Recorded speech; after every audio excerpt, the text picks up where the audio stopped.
रात के समय सोनल अपने पति अमर के साथ कार में एक पार्टी से लौट रही थी। रास्ते में सोनल की अपने पति से किसी बात पर बहस होने लगती है, जिसमें अमर गाड़ी के स्टीयरिंग को संभाल नहीं पाता और गाड़ी की टक्कर ट्रक से हो जाती है, जिसमें सोनल के हाथ में चोट लगती है। तो अमर बुरी तरह से घायल हो जाता है, लेकिन हॉस्पिटल पहुंचते हुए काफी देर हो जाती है और अमर रास्ते में ही दम तोड़ देता है।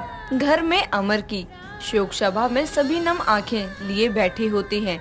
तभी सोनल की देवरानी रागिनी अपनी सास से कहती है, सासू माँ, जेठानी जी की तो जिंदगी ही उजड़ गई।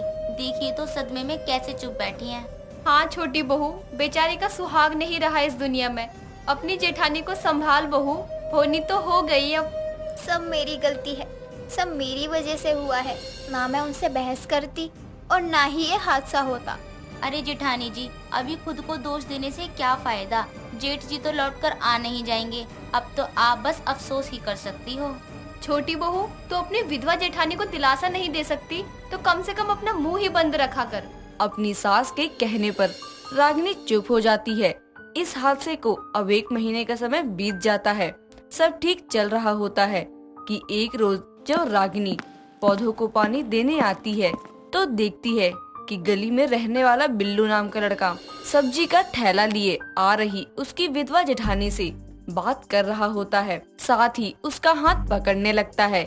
ये देखकर रागिनी पौधों के पीछे छुपकर उनकी बातें सुनने की कोशिश करने लगती है। तभी उसकी सास अवंती उसे पौधों में घुसा देखकर कहती है, ओ नासपिटी, ये किस तरह से पौधे में पानी दे रही है तू? अरे सासू माँ, मैं पौधों को पानी दूं या ना दूं, लेकिन जेठानी जी गली के लड़कों को बहुत भाव दे रही हैं। देखिए देखिए। ये तो कांता का छोरा बिल्लू है, इससे बहू क्या बात कर रही है? वो दोनों आपस में बातें कर रही होती हैं।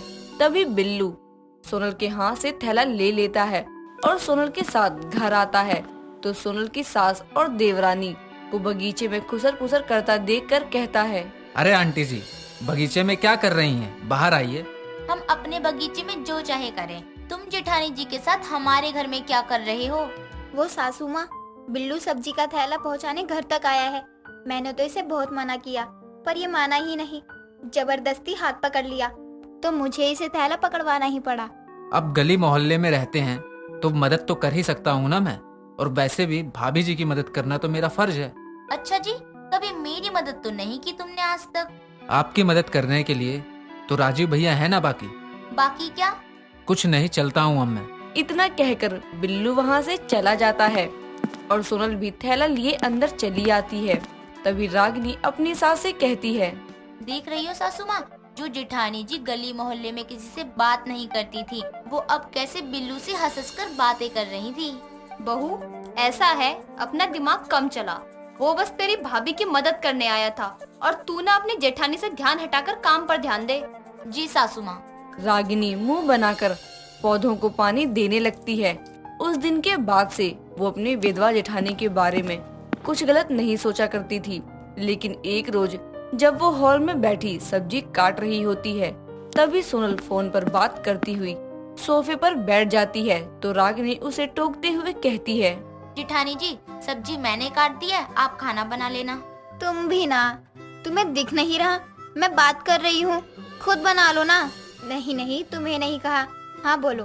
1 घंटे से तो फोन पर बात कर रही है, पता नहीं किससे बतिया रही है। मिलना है? अच्छा ठीक है, मैं कोशिश करती हूँ। हाँ हाँ ठीक है।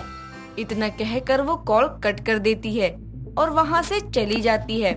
रागिनी को उसका अचानक से धीमी आवाज में बात करना खटकता है, लेकिन वो इस बात पर ज्यादा ध्यान नहीं देती। उसी रात रागिनी किचन का काम खत्म कर सोने से पहले गली में टहलने निकलती है तो देखती है उसकी नजर सफेद साड़ी पहने एक औरत पर पड़ती है, जिसने सामने खड़े काली सी टोपी पहने आदमी का हाथ पकड़ रखा होता है। तभी वो खुद से कहती है, ये सफेद साड़ी वाली कौन है? कुछ कुछ जेठानी जैसी लग रही है। कहीं ये जेठानी जी तो नहीं? नहीं नहीं, वो तो सो रही होंगी अपने कमरे में। इतना कहकर वो दोबारा घर में जाने लगती है कि तभी वो काली टोपी वाला आदमी वहाँ से निकल जाता है और वो औरत पलटती है, जिसे देखकर रागिनी हैरान रह जाती है क्योंकि वो उसकी जेठानी ही होती है। तभी वो उससे कहती है, जेठानी जी, आप इस समय बाहर? तुम यहाँ क्या कर रही हो? मैं तो टहलने आई थी, लेकिन हाँ, तो मैं भी तो टहल ही रही थी। साइड हटो, मुझे अंदर जाना है। अरे पर सोनल उससे नजरें चुराते हुए अंदर चली जाती है तो रागिनी कहती है, यानी उस काली टोपी वाले आदमी ने जेठानी जी का हाथ पकड़ रखा था। हे भगवान, कहीं इसी से तो जेठानी जी मिलने की फोन पर बात नहीं कर रही थी।